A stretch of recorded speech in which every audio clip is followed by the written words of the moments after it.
এই হচ্ছে মাট্রিয়া, মিশরের রাজধানী কায়রোর উপকণ্ঠেরই একটি এলাকা আল জাদিরে এর অবস্থান। বিশ্বাস করা হয় যে হযরত ঈসা আলাইহিস সালামের মা মরিয়ম এই অঞ্চলে বসবাস করতেন। ইতিহাস অনুযায়ী মা মরিয়ম তার শিশু পুত্রকে নিয়ে অত্যাচারী প্যালেস্টাইন শাসকদের হাত থেকে আত্মরক্ষার জন্য মিশর গমন করেন। সেই সময়ে প্যালেস্টাইনের শাসনকর্তা ছিলেন কিং হ্যারিটাস। মা মরিয়ম শিশু ঈসাকে নিয়ে সিনাই উপত্যকা দিয়ে মিশরে এসেছিলেন এবং ম্যাট্রিয়ায় প্রথম পদার্পণ করেন।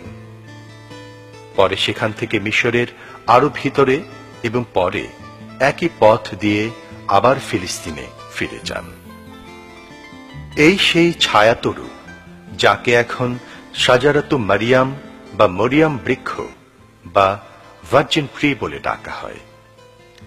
প্যালেস্টাইন থেকে মিশরে যাওয়ার দীর্ঘ পথে মা মরিয়াম এই গাছের নিচে আশ্রয় নিয়েছিলেন প্রচন্ড সূর্যতাপ থেকে শিশুপুত্রকে আড়াল করার জন্য।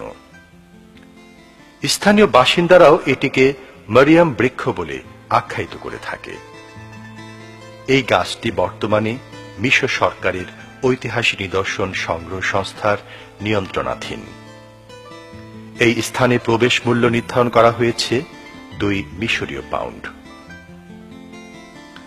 মরিয়ম ছিলেন তার পিতামাতার একমাত্র সন্তান। জীবনের শেষ বয়সে এসে তারা এক কন্যা সন্তানের মুখ দেখেন।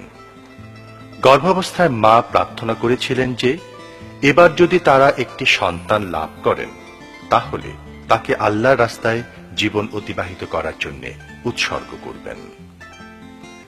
তাই জন্মের কিছুদিন পর মরিয়মকে বাইতুল মুকদ্দাসে পাঠিয়ে দেয়া হয়। সেখানে তিনি তার চাচা হযরত জাকারিয়া আলাইহিস সালাম কর্তৃক লালিত পালিত হন। তিনি মরিয়মকে দ্বীনি শিক্ষায় শিক্ষিত করে তোলেন। একদিন এক ফেরেশতা আল্লাহর আদেশক্রমে মরিয়মের কাছে আসেন। ফেরেশতা তাকে কিছু অদ্ভুত বিস্ময়কর কথা শোনান। وَإِذْ قَالَتِ الْمَلَائِكَةُ يَا مَرْيَمُ إِنَّ اللَّهَ اصْطَفَاكِ وَطَهَّرَكِ وَاصْطَفَاكِ عَلَى نِسَاءِ الْعَالَمِينَ يَا مَرْيَمُ اقْنُتِي لِرَبِّكِ وَاسْجُدِي وَارْكَعِي مَعَ الرَّاكِعِينَ।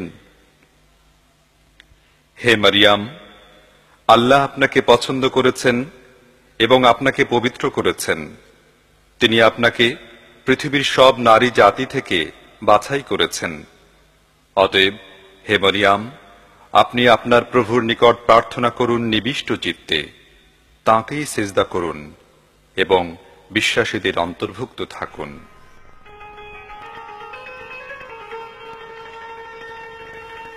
মহান রব্বুল আলামিন মরিয়মকে একজন নবীর মা হিসেবে বাছাই করেন।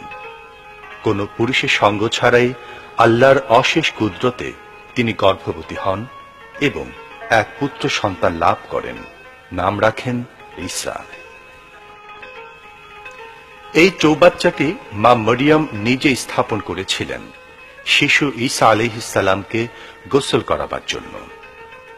মরিয়ম বৃক্ষের সন্নিকটে আরেকটি গাছের নিচে এই চৌবাচ্চাটি অবস্থিত। এর গায়ে কোনো উৎকীর্ণ লিপি না থাকলেও এটি মরিয়ম আর ঈসার জীবনের একটি গুরুত্বপূর্ণ নিদর্শন। অবিবাহিত মরিয়মের ঘরে শিশু ঈসার জন্ম বাইতুল মুকদ্দাসের লোকজনের মধ্যে বিরূপ প্রতিক্রিয়া সৃষ্টি করে। তারা তাকে অবৈধ সম্পর্কের দায়ে অভিযুক্ত করে এবং প্রচার করে যে মরিয়মের অনৈতিক সম্পর্কের ফল হচ্ছে এই শিশু। এই অবস্থায় আল্লাহর অশেষ রহমতে শিশু ঈসার জবান খুলে যায়। তিনি বলেন যে তার মা সম্পূর্ণ পবিত্র আছেন, কোনো অনৈতিকতা তাকে স্পর্শ করেনি। তিনি ভবিষ্যতে একজন নবী হবেন এবং বনী ইসরায়েলের নেতৃত্ব দেবেন।